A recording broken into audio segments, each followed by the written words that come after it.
tout ce qu'on demande nous est refusé. De Marseille à Avignon, les différents acteurs du monde de la culture se sont réunis pour exprimer leur inquiétude et impatience. Tous espèrent une réouverture prochaine. C'est de la survie et on aimerait pouvoir continuer de vivre de notre art, ne pas perdre nos droits à l'intermittence et pouvoir continuer à faire voyager les publics. Il y a de la souffrance évidente puisque socialement c'est une catastrophe. Oui, on peut faire. Il faut simplement des choix politiques qui soient différents. Une écoute déjà, des réponses à nos propositions parce que nous en faisons, la Fédération du spectacle et force de proposition depuis 10 mois et des dispositifs pour réouvrir les lieux, pour que le travail reprenne.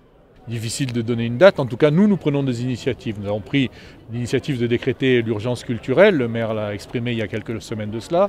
Nous allons mettre à disposition de l'ensemble des acteurs culturels et des artistes un manifeste, mais pour qu'il soit pétitionné par l'ensemble des Marseillais et des Marseillais, qui dit quoi? Qui dit la culture est essentielle, la culture est vitale, nous voulons retrouver les lieux culturels et donc nous voulons créer une mobilisation citoyenne pour que le gouvernement entende cela. Je crois qu'il est grand temps que les lieux puissent enfin ouvrir, tous.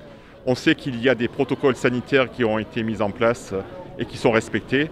Donc aujourd'hui, je pense que les collectivités, les institutions, les artistes, le monde de la culture ne comprend pas pourquoi on attend toujours que la réouverture puisse se faire. Du côté d'Avignon, le maire Cécile L se rendra à Paris le 22 mars pour rencontrer Roselyne Bachelot au sujet du festival.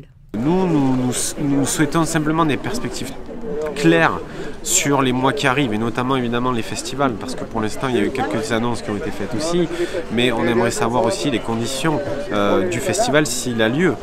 Ça c'est l'horizon qui est là.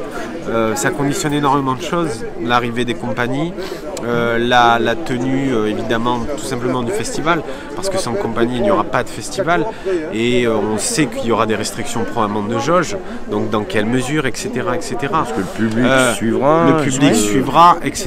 Là aussi, beaucoup d'incertitudes. Tout ça, il faut maintenant, on arrive au printemps, il faut un horizon qui soit dégagé, voilà. Ça nous plonge dans une incertitude où on n'a plus aucune projection, on n'est pas en vacances, on est là, on sombre presque dans une dépression. C'est terrible parce qu'on est mutilé, on est bâillonné, on se retrouve chez nous. Notre combat avant tout c'est la prise de parole, c'est de s'exprimer, de jouer, d'aller à la rencontre du public. On a besoin de se nourrir du public. Voilà, c'est pas juste des applaudissements, notre nourriture, c'est la rencontre, c'est le partage.